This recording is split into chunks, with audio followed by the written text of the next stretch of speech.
Tennessee Titans 20, the New England Patriots 13 in their wild card game played at Gillette Stadium. Patriots concluded the 2019 football season with a 12-5 record. Now looking ahead, the team's future will be sorted out in the weeks and months to come. We're now into a new decade in 2020, but I'd like to look back at the incredible journey that the Patriots have taken us on since their first season in 1960. Most of us have a pretty long history following the Patriots, but that's not so for millennials. For that age group, winning the Super Bowl has been no big deal. They've grown up only knowing duck boats, Lombardi trophies, Tom and Giselle, and Coach Belichick in his hoodie. But for most of us, prior to all of the winning that began in 2001, the Patriots franchise was like a roller coaster ride. Some up years, some down years. Now, the highlight of their success before 2001 was their appearance in 2 Super Bowls. In 1985, they were handily beaten by the Chicago Bears 46-10, and then in 1997, they lost to the Green Bay Packers 35-21.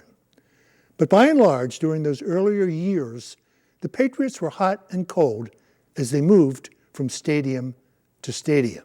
Now, from their first game in 1960, the Patriots played in 5 different stadiums before finally settling in at Gillette Stadium in 2002.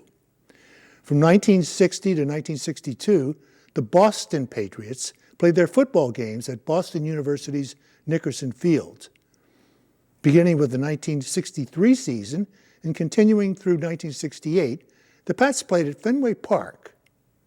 Then in 1969, they gave it the old college try and moved their games to Boston College and the school's alumni stadium.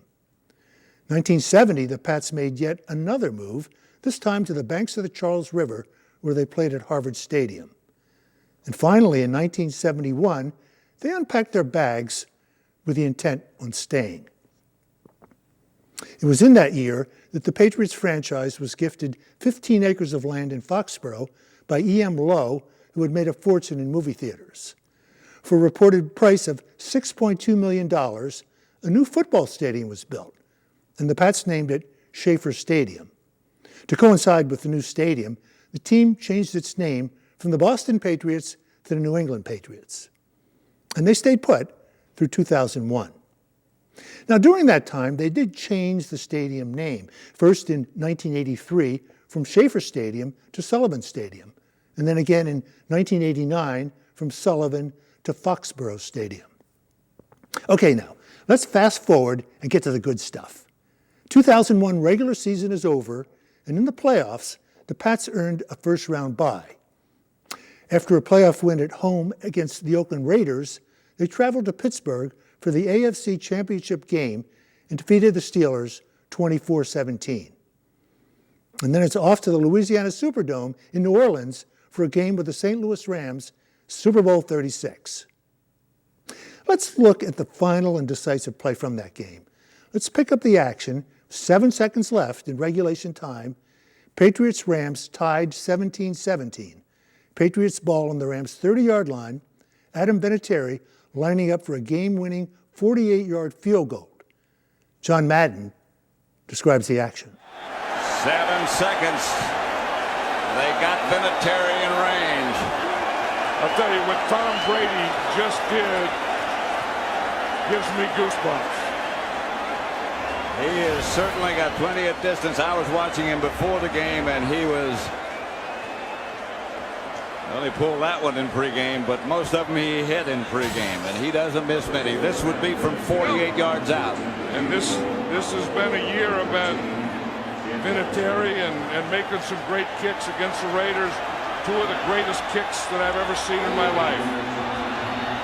Here comes one of greater importance if he makes it, and it's right down the pipe.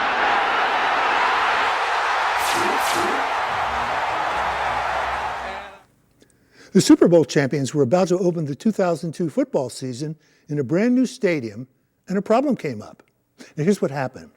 The new stadium was going to be called CMGI Field, named after an internet company based in Waltham. But CMGI was about to declare bankruptcy. Now, you might recall in 2002, there was a lot of that going on with .com companies. Anyway, enter Gillette, and on the night of September 9th, 2002, the Patriots unveiled their Super Bowl 36 championship banner before a Monday Night Football game against the Pittsburgh Steelers in the new Gillette Stadium. And that marked the beginning of a dynasty, the greatest dynasty in the history of the National Football League.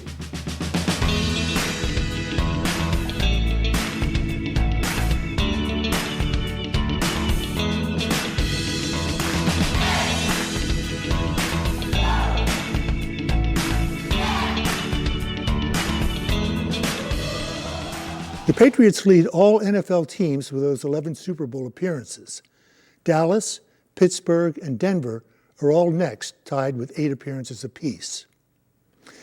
Now, we all know that there have been so many players and coaches responsible for this incredible run, and I just wouldn't do justice by only naming a couple of them. But I think you'll agree that if I had to, they would be Bill Belichick and Tom Brady. Tom Brady grew up in San Mateo, California, and played his college football at the University of Michigan, where he was their starting quarterback in 1998 and 1999. He was drafted by the Patriots in the 6th round of the 2000 draft, the 199th player chosen. In 2001, his second season and his second game of that season, Brady went into the game for a badly injured Drew Bledsoe. Brady finished the game, but the Patriots absorbed their second loss of the season.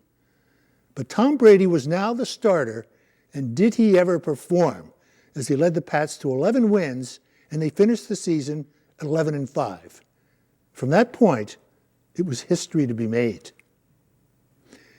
Brady has played with the Patriots for 20 seasons, which is an NFL record for seasons as quarterback for one team. He's also the only quarterback to reach 200 regular season wins.